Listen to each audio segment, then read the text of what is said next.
अब तक रहुआ देखनी। सर्वनाश! ये का कहलू तू? आज से ही लड़की हमार कमरा में रही। विधवा के सारा कायदा कानून हमें के सिखाई। उ सब करे के होकी जौन विधवा लोग करेली। ई बात के ध्यान रखे की जिम्मेदारी अब तोहरा पर बा कि तौर तरीका सिखावे के चक्कर में माजी तकलीफ न देवे गंगा के। जी, सागर और पुलकित के बुला ली। सागर से कह के गंगा के भी बुला ली हैं। गर्मा गर्म मठरी और कचौड़ी खा ली है बच्चा सब।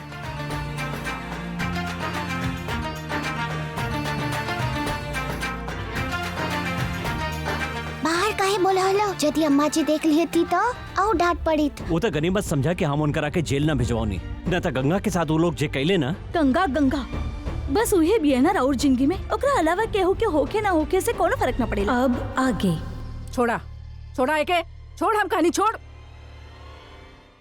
काहे की तलल चीज बा। 1000 बार कहानी है कि विधवा के सांझ के बाद मुंह में एक दाना भी ना रखे के। कहानी की ना का दादी खाए थी ना। हाँ दादी, एगो एगो एगो प्लीज। ना खा लें बस। और महाराज जी तोहार अकल का घास चरे गए रहल। बच्चा लोग के साथ बच्चा बन जाले। चलो तू दादी, भगलू ना, जीभ चटोरी कहलू ना, तो जीभ काट ले तोहार हम। अंदर घुस। मम्मी मम्मी मम्मी मम्मी रहुआ गंगा की मटरी और कचौड़ी खाए खातिर बोलोले रहनी ना। बाकी दादी बेचारी के लिए गई। मम्मी कुछ करी ना मम्मी। मम्मी रवा के सुन ले ही प्लीज। एक मिनट। अरे मम्मी कुछ तो बोली। वो लेके गए ले गंगा के। मम्मी कुछ बोली तो।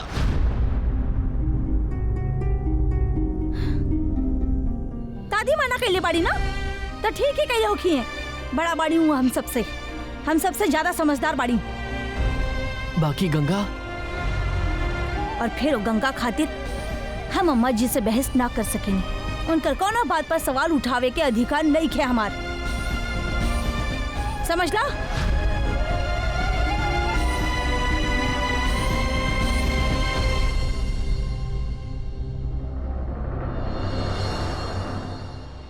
बैठल रहे ने चुपचाप। विद्धि भर के लेके परेशान कह के रख ले बिया। हिले के नहीं खेने से जब तक हम ना कहब। भूख लागल बा हमके।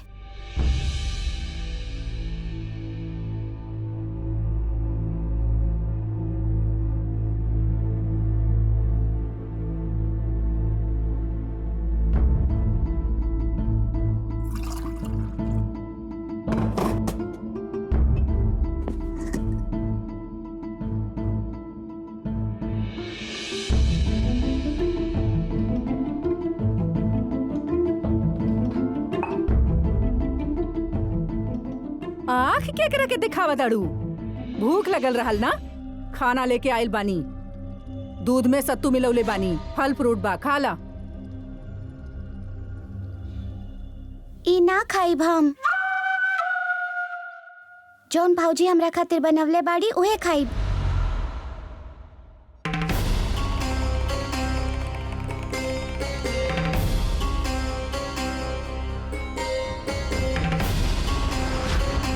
कितना बार तोहके समझौनी अकल के दुश्मन कि सूरज डूबे के बाद विधवा लोग ऊ सब ना खा ली। काहे? सूरज ढलला के बाद भी तो भूख लागेला। ना खा लें बस। उहे तो पूछ रहल बानी काहे ना खा सकेनी। कहे कि हमार शास्त्र में लिखल बा ऐसे।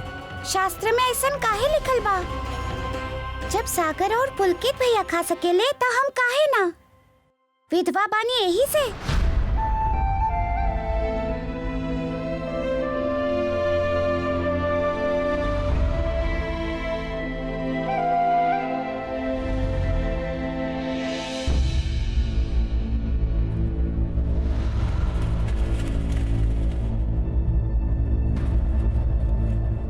हाँ, तू विधवा बाड़ू यही से।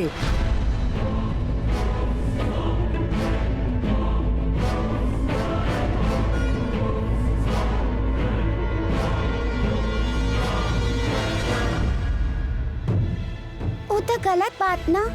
बाबा कहत रहले कि भगवान जी खातिर सब एक समान हो खेले। का भगवान जी भी विधवा लोगन के पसंद ना करेले?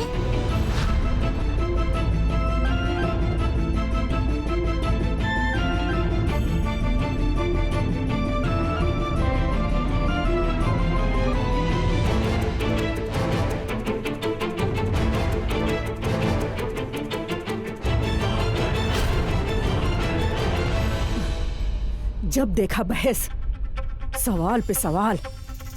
बड़ लोगन के मुंह लागे के कसम खा ले बाड़ू तू। खाए के बात खा, ना त रह भूखी। और जैसन हम कहत बानी ना वैसन करा। तो हर बात में आके अपन हाथ से अपन धर्म भ्रष्ट ना कइल चाहतानी हम।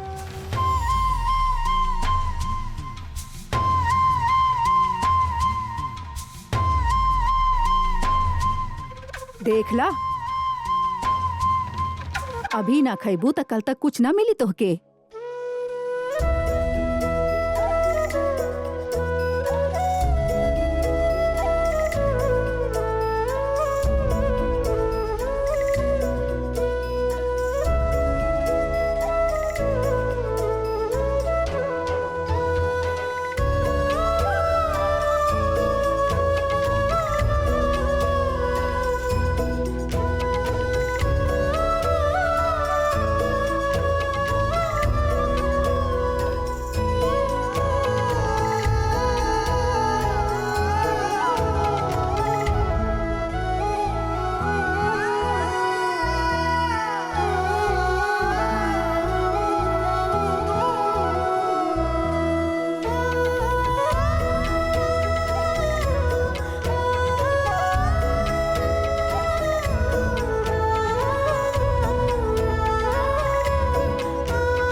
इतना आकड़, चल रह ले भूखी।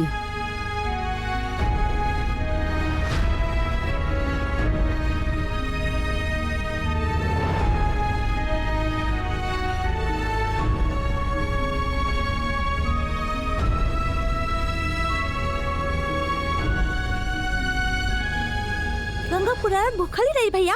दादियों के खाना ना दिए, बेचारी सबरे से कुछ नहीं के खेले। बोले ना भैया महाराज जी के खाना दिए। पापा की जाके बताई ना, दादी उनकरा के भी कुछ बीच में बोले ना दे ले। हमनी दोनों के भी मना कर दी ली, फिर महाराज जी कैसे खाना दे सकेले। हाँ बस मम्मी ही बचा सकेली गंगा के। बाकी मम्मी हम दोनों के डांट देली। पता ना मम्मी के भी का हो गई। हाँ वो हमेशा गंगा के और बोलत रहली, और पता ना आज का हो गई। वो भी गुस्सा बाड़ी का गंगा से। हाँ रतन भैया, पता चलल हमके कि राउर प्रमोशन रुक गई। सुन के बड़ा बुरा लागल। कोनो बात ना दीदी, डिपार्टमेंट के कोनो दूसरा आदमी हमसे ज्यादा लायक लगल होखी। ना रतन भैया, ए बार रउए प्रमोशन होखे के चाहत रहल, गलत भइल बा रउआ संगे।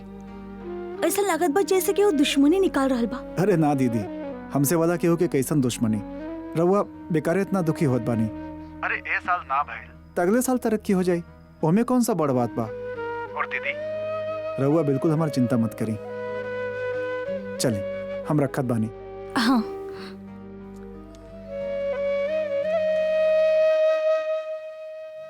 आज रउआ बड़ा परेशान लगत बानी बहूजी। ना महाराज जी, ऐसा कोनो बात नहीं है। भंडार घर के चाबी दे दी, ई रखे के बा। ये हम रख देत बानी। रउआ देख ली बाहर के दरवाजा ठीक से बंद भइल बाकी ना। जी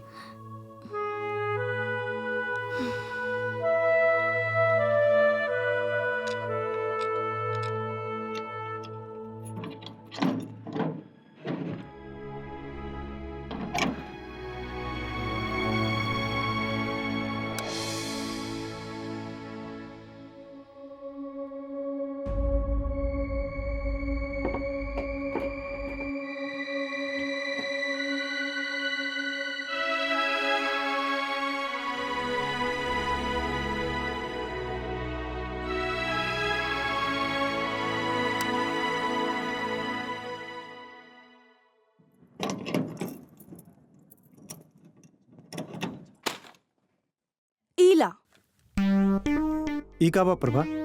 बिल बा। दूध, राशन, बिजली, फोन, न्यूज़पेपर। 2 महीना से हमने केहू के पैसा ही ना देनी, और हम रउआ के पहले ही बता देत बानी, यदि बिजली कटल ना तब प्रभा रानी ए घर में ना रहिए, काहे कि प्रभा रानी गर्मी में ना रह सकेली। ठीक बा? बाकी प्रभा तू ई बिल पे काहे ना कैलू अब तक? काहे कि पैसा ही नहीं थे। अरे बाकी हम हर महीना अपन पूरा तनख्वाह तोहरा हाथ में ला के रखीला ना। ओहो रउआ तो ऐसे बोल रहल बानी जैसे राउर सैलरी लाखन में बा। गिनल चुनल पैसा के संगे ई घर हम कैसे चलावेनी केहू हमरा से पूछे। रउआ इतना ईमानदारी से काम करे नी तो रउआ के हाथ में आवेला का ठेंगा? ऐसा भी लोग बड़े दुनिया में जिनके इतना भी नसीब ना हो खेला। ऐसे जॉन बा वही में घर चलावल सीखा। राउर कहे के मतलब ई बा कि हमने 2 बखत के खाना भी ना खाई। प्रभा हम ऐसा कब कहनी?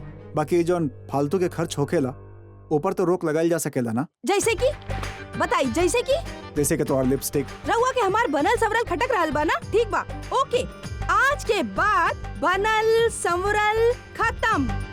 ना लगाई लिपस्टिक, ना लगाई नेल पॉलिश, रूखल सूखल खा के जिंदगी बिता दे। बाकी एक बात रउआ के बता देत बनी, हम अपन छोट सा बच्चा के छोट छोट चीज खातिर तरसत ना देख सकेनी। सुना, आज के बाद तू आइसक्रीम ना खाइबा, काहे कि तोहर पापा ना आइसक्रीम अफोर्ड ना कर सकेले। बच्चा तू आइसक्रीम ना खा सकेला। एकरा बाद ना तो के रूखल सूखल खा के जिए के पड़ी, समझला? इतना बुरा दिन भी नहीं खेल हमनी के, और हम का कर सकेला यार? प्रमोशन हो जाते अच्छा हो खत। अब तू ही बतावा हम का करी? सुनी, रउआ एगो काम करब, रउआ दीदी से बात करी। नंदोई जी कितना बड़ लायर बाड़े बाना, ता उ राउर सिफारिश कर दी है और फिर रउआ के एक बहुत बड़ नौकरी मिल जाई और फिर तनख्वाह भी बहुत बड़ होगी और फिर हमनी लोग कितना अच्छा से रहब। हमनी रईस बन जाई। हमार बात मानी, ईमानदारी छोड़ दी ही। प्रभा, हमरा के बेईमानी के पैसा नहीं खे कमाए के, और ना ही हम कबो जीजा जी से अपन सिफारिश खातिर कहब, और ना ही वो कबो ए बात खातिर राजी हुई हन। ठीक बा, रउआ एगो काम करी, आपन आदर्श के पोटला बनाई, सर पर रखी और गली गली घूमत रही। राउर बीबी बच्चन के का मरद बड़े तब मरे दा, भाई बा कि कुछ बोलेला ना, और बहन तो बहुत कुछ कर सकेले, बाकी करी ना। काहे कि कुछ पढ़ल नहीं के ना, खुद त सोना के झूला में झूल रहल बिया ना। हमार ही किस्मत फूटल बा। इला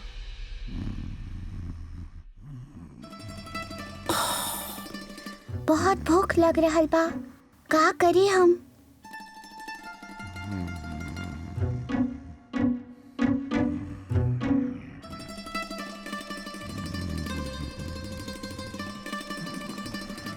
पानी पी लेत बानी, पेट भर जाई।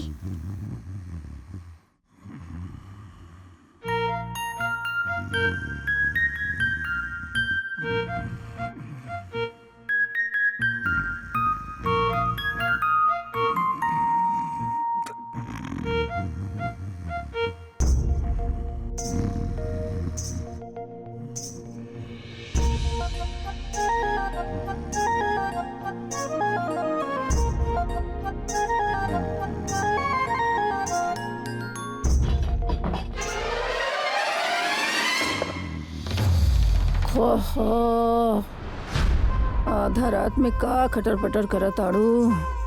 कुछ ना अम्मा जी, हम तो बस पानी पियत रहनी। पानी पी के सो जा जल्दी से।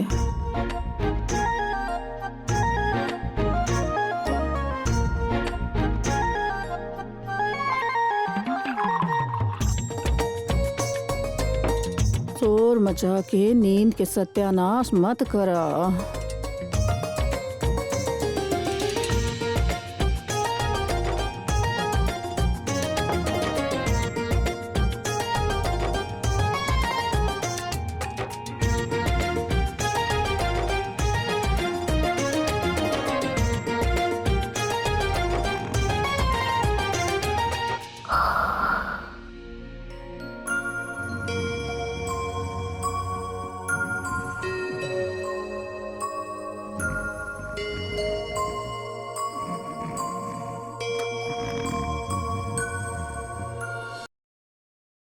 माधवी कल भोरे नाश्ता जल्दी तैयार कर दिया। एगो इम्पोर्टेंट केस के सिलसिला में मीटिंग बा केहू से, बहुत बड़ा आदमी बा। ई बड़ लोग भी बहुत अजीब हो खेले। राहु केतु के दशा देख के अपॉइंटमेंट फिक्स करे ले। इतना बड़ बड़ लोगन से मिले नहीं रहुआ, उनकर मदद भी करे नहीं। बाकी केहू से कहो कि हमार भाई खातिर कुछ ना करवा सके नहीं। हमार काम के वजह से लोग हमारी इज्जत करेलन। जौन हम करेली वो हमार काम बा, मदद ना कहल जाला ओके। माधवी, यदि हम केहू से एहसान लेब तो कल के हमके अपन उसूल से समझौता करे के पड़ी। जैसन राउत मर्जी रह दी। देखा माधवी, यदि हमनी केहू से कुछ फेवर लेवे लें तो ओकर कीमत भी चुकावे के पड़ी। हमनी के लोग हमरा से भी कुछ उम्मीद लगा के रखे हैं, गलत के सही करे खातिर दबाव डाली हैं। समझ रहा बाड़ू ना?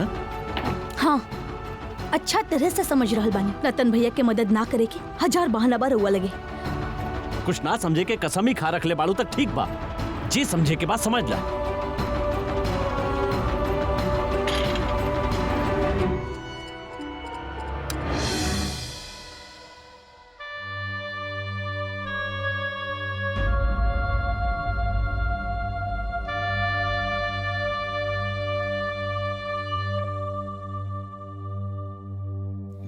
पानी से तो पेट भरल ही नहीं खे।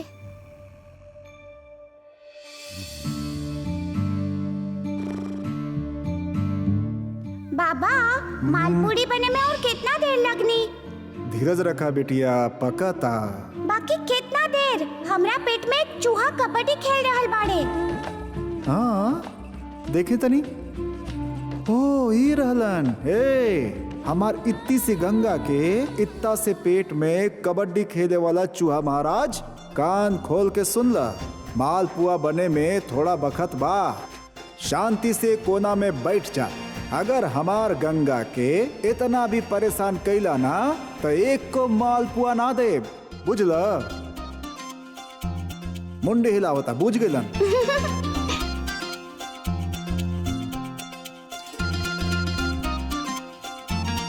अरे वाह बाबा, चूहा तोहार बात मान ले। हाँ, धमा चौकड़ी भी बंद कर दी ले। मालपुआ इनके भी पसंद बा ना। बंदरिया कहीं के।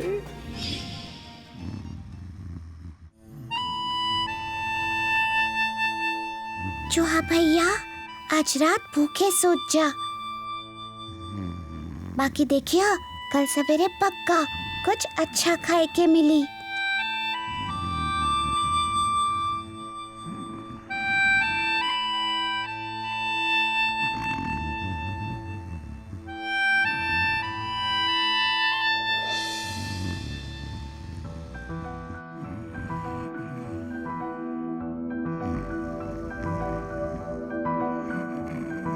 काबा, हवा, अम्मा जी।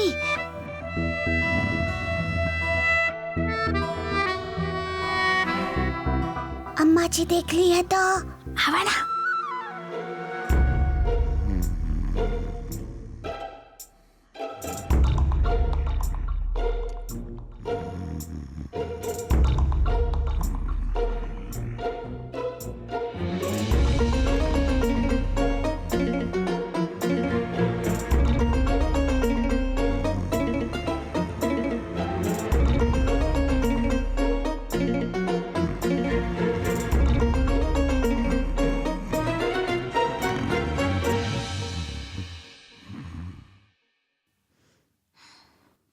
इतना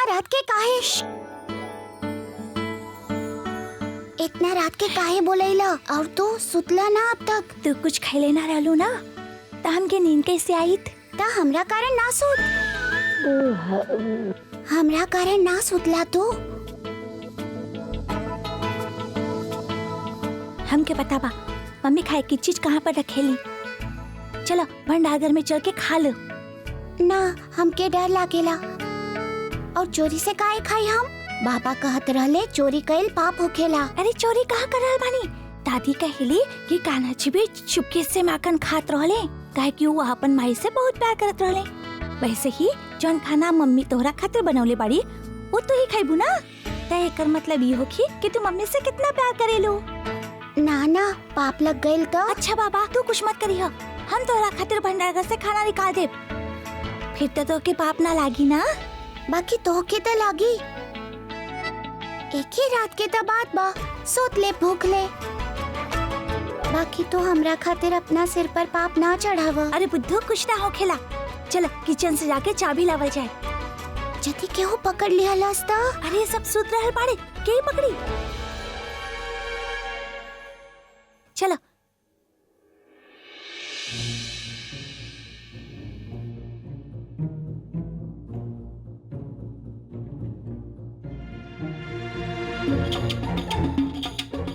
तू ये बनू को हम महाराज जी के लगे से चाबी लेके आवत पानी, ठीक बा?